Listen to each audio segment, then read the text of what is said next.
Hey guys, what's up? It's Zyflin here. Forgive me if I sound sick. I'm just after sneezing 7 times. I'm not actually sick. I just sneezed 7 times in a row. It's not really good recording the video after sneezing 7 times in a row, but I did it and I'm doing it. So yeah, but today we're gonna learn how to play Loki. Loki is actually one of those frames that you would think that, oh yeah, he's just an invis frame, right? Because you read his abilities for the first time and it's like, oh yeah, you can disarm enemies, you can go invisible, you can teleport, you can put down a decoy. He's like the trickster frame, right? But he's actually one of the strongest frames in the game because you're combining the fact that he can go invisible and the fact that his disarm ability, his fourth ability, is so strong. On top of that, you can also get an augment for it, which makes enemies fight one another, which actually outclasses, Nyx, for example, because Nyx does the exact same thing, except she doesn't, like, make enemies, disarmed, right? She just makes the enemies fight one another. They still have their guns, and then whenever they're done fighting one another, they just start shooting you again, and it's like, you never really CC'd them in the first place. So unless you can kill them all really fast, which, I mean, in the current meta of Warframe, you should be able to do that because Mesa, Equinox, Saren exists, but that's besides the point. We're talking about CC and why Loki is so great at it.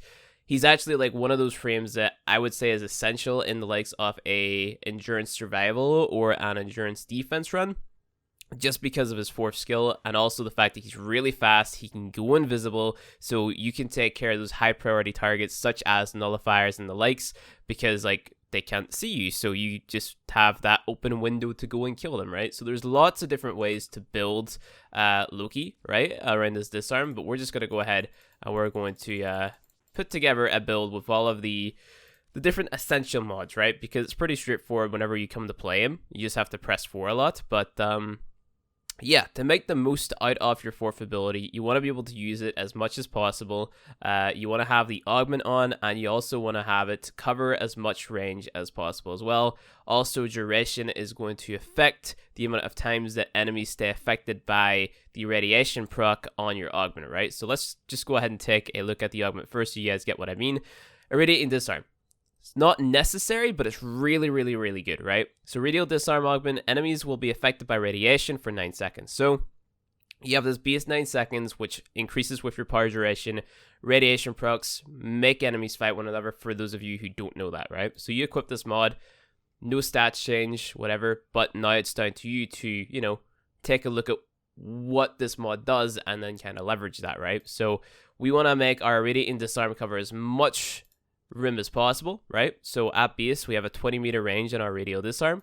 So what we're going to use, what I recommend using, is overextend it, and then stretch, and then auger reach, and then cunning drift, right? These are all of the range mods that you can have equipped, and it's just going to make it like really good, right? Because every single enemy that spawns in, implying you're standing in the middle of the room in the direction that you're facing, is going to be disarmed, and they're going to fight one another. So it's great. On top of that, you want to be increasing the duration, right? So prime continuity, okay, increases your duration. If we go over here, there you are. We want to be able to spam cast it, right? So we need streamline. So we have a little bit of efficiency. So you could go with fleeting expertise, but if you go with fleeting expertise, then you have that negative hit to duration on there, which you may not want, and in my opinion is actually not worth it because we have the likes of Zeteric. So these are the mods that I would have on that are absolute necessities to make this build work. Maybe not auger reach, you don't necessarily need it because it's only a 30% a range increase, It's the weakest of all of the range mods over extended stretch, apart from Cunning Drift, right? So Cunning Drift you just throw on because, I mean, it's an excellent slot, and what else are you going to throw on in there, apart from like the likes of Mobilize or Peculiar Bloom or something if you want to dick around. So, other than that, you can just kind of make the builds act how you want it to act, right? So I like modding for natural talent. I need to go ahead and throw on a Radiant Disarm. I like modding for natural talent because it speeds up the casting animation, right? The casting animation off my fourth ability is pretty long, so having this on just makes it so I can spam cast a little bit more. And there's another little thing that you should pay attention to as well, the fact that enemies actually stagger backwards whenever you cast radial disarm on them, right? So if you spam cast it, then they're just going to stagger backwards, and then they're going to start fighting one another whenever they have their weapons. So it makes it really good. So this is the build I like using in my endurance runs, and these are the stats. So we have a 38-second decoy, which doesn't matter too much, but it's nice to have, and it's nice to know that, because the enemies can just start shooting at your decoy instead of at you. So maybe you need to, you know, you need a little bit of breathing room for that invisibility cast. So you throw out a decoy and then you cast invisibility, because remember, you have natural talent on this build. So like that decoy goes out really, really quickly, and then you can cast your invisibility even faster, right? Without getting shot, of course. So switch teleport on here, 187.5 meter range, and then we have a 50 meter range on our radio disarm, which is really, really good. So yeah, Loki is just one of those really boring frames. He doesn't have a lot of stats to mess around with. It's like you mod for duration or you mod for range, and then that's kind of it. And you can either throw on efficiency or not. It's down to you. You could even completely neglect streamline on this build if you really, really, really wanted to. It's 100 energy per cast, and you can get that back with the likes of energy pads, EV Trinity, which should be in your party if you're doing an endurance run, Zeteric, etc. So there's so many ways to get your energy back, and there's so many different ways to build this. This is just my own personal build that I like using. So Prime Continuity for duration, Overextend it for range, Stretch for more range, Cunning Drift for more range, Streamline for the efficiency.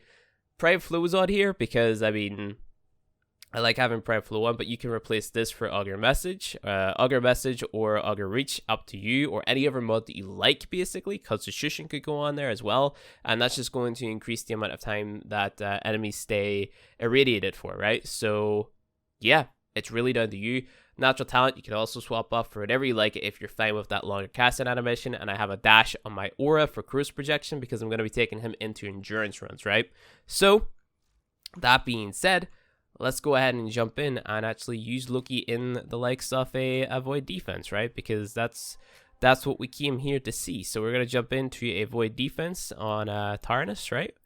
And just do the do. So whenever you're playing Loki, the only thing that's really going to get in your way are nullifiers. So I would recommend bringing high fire rate primaries like the Baza and the Cyanide Gamma Core or the Axtiletto Aximati. Anything that's high fire rate, you could even go ahead and equip Arcane Velocity, and that's going to allow you to pop those nullifier bubbles like really, really efficiently, and then can like allow you to continue doing your job, right? Because all you have to do is pop that nullifier bubble once, and then use your fourth ability, so then, you know, they start fighting one another, right? So, here we go. This is going to be the easiest defense in the world, because none of these guys are going to have any weapons. So if you hear them shooting, press 4, and they're going to start fighting one another. Like, you could actually let them just kill one another instead of shooting them, but because I just want to show off how insane this frame is, then I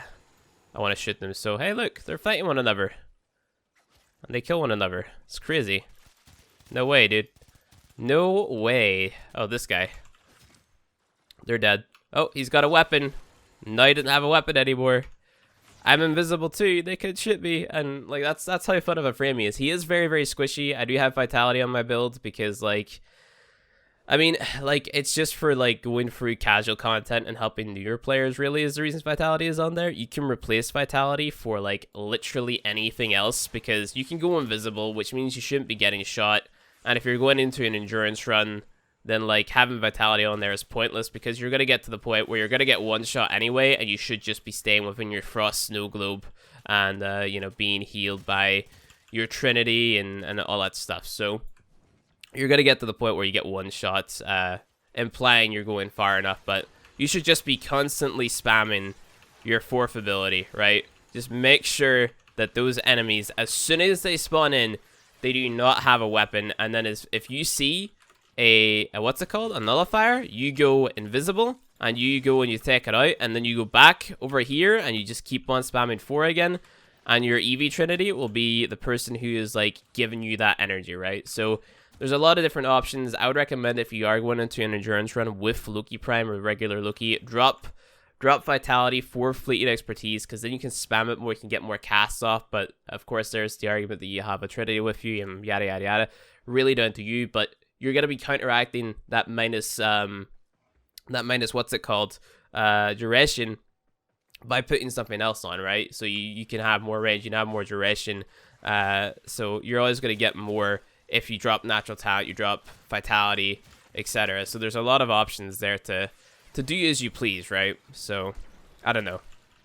Also, keep in mind that whenever you're invisible and the enemies don't know where you're at, you get a bonus to your melee, right? You get a stealth multiplier because the bad guys can't see you, bro. So, yeah, that's something really, really important to keep in mind. That'll help by killing those high-level enemies, especially if you're using a Maiming Strike Spin the Wind build on a Skoliak, on an Atarax, anything, because just getting those initial damage numbers as high as possible, one, is good for, I mean, just overall one-shotting, and two, like any status procs you might have. So let's say you're using a slash heavy weapon, or a weapon that can proc slash because of stance or whatever, then having that high initial hit damage is great. So yeah, I guess let's just go ahead and finish off the defense, and then that is more or less it. That's how you play Loki and do all the stuff and things. Use your operator, get your energy back, make the bad guys fight one another, like so, and keep them away from the pod. Of course, you'll have like a frost on top of the pod, constantly spamming snow globe and avalanche to make it so that no enemies get here.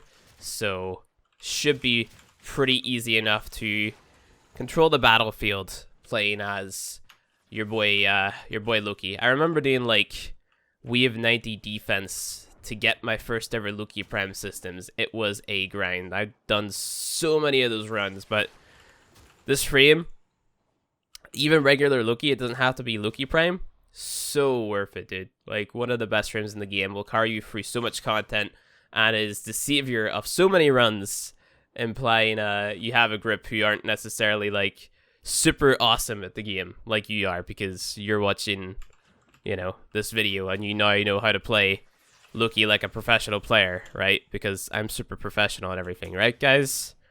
Yeah, I didn't think so either. Let's go ahead and disarm the bad guys. So yeah, that is how you do the stuff and the things. Keep in mind, Octavia has a higher base duration than Loki. I'm always trying to throw like more useful information. Also, those guys, the Squidwards, these are priority targets as well, but it'll get to the point where your blessing, not blessing, your EV Trinity has to deal with those guys because their health is going to get too high. And EV Trinity, Energy Vampire, has a broken damage scaling mechanic to it, so that's why your Trinity becomes the damage dealer at a point. They overtake your Saren or whatever you happen to be using for DPS. So yeah, that is pretty much it. So anyway, guys, thank you guys for watching this video. If you enjoyed it, go ahead, hit that like button below, and if you want to see more Warframe content from me, hit subscribe, and I'll see you guys in the next one. But I'm actually only going to end the video whenever I get back into my ship, because for some reason I don't want to end it on the loading screen. And here we go. I'll see you guys in the next one.